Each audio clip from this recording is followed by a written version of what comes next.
C'est joli ici, Pierre. Qu'est-ce qu'on fait là? Qu'est-ce qu'on fait là? Alors Philippe, je suis ravi de t'amener ici. C'est sûrement une de mes balades favorites.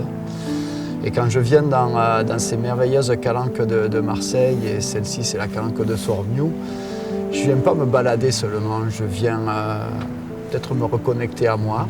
Te nourrir? Je viens me nourrir d'autre chose. Et cette nourriture est super importante pour moi parce que je la ressens et ici l'environnement est exceptionnel. Alors exceptionnel pour moi parce que j'ai tout ce qui me nourrit, j'ai la pierre, j'ai l'eau, j'ai le ciel, le vent, c'est souvent vanté ici comme aujourd'hui. Il y a cette végétation qui est incroyable, elle paraît simple avec juste des pins, quelques autres essences et en fait elle est extrêmement diverse et surtout je suis toujours en béatitude devant la mer, la roche, en fait c'est l'équilibre général. Et je me nourris de cette béatitude. Là on parle. Mais j'aime aussi m'asseoir ou rester debout et me laisser envahir par le silence ou peut-être juste le bruit des vagues ou les bruits ambiants, mais ce sont des bruits de nature et c'est une nourriture vraiment essentielle pour moi et je suis content de venir te faire partager cette expérience ici. Je suis très heureux d'être là, je trouve que c'est beau.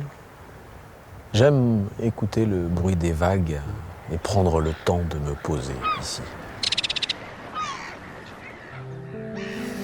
J'ai parfois l'impression que dans notre société actuelle, il y a comme une pression à être dans cette course, à être dans ce flow qui est très stressant et qui ne respecte pas toujours, en tout cas j'en fais l'expérience, qui ne respecte pas toujours mes besoins profonds, mes cycles intérieurs. Et quand je vois le changement qui opère en moi, quand je prends le temps de venir me ressourcer dans des endroits comme ça, mais si physiquement je suis loin d'ici, je peux me ressourcer juste au contact d'un arbre, parce que c'est ma façon de me connecter à la nature.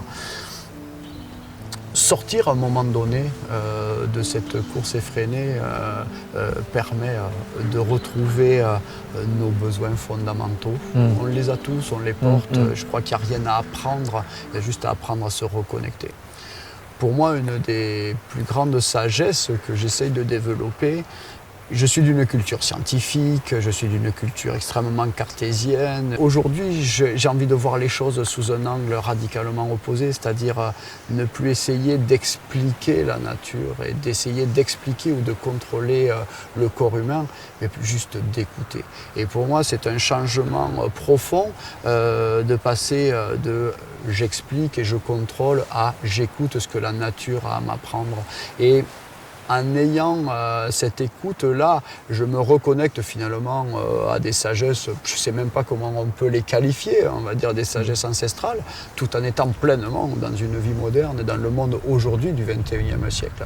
Donc cette reconnexion entre ce que notre nature est en tant qu'être humain et finalement prendre le temps de se poser nous et de sortir un petit peu de cette course effrénée.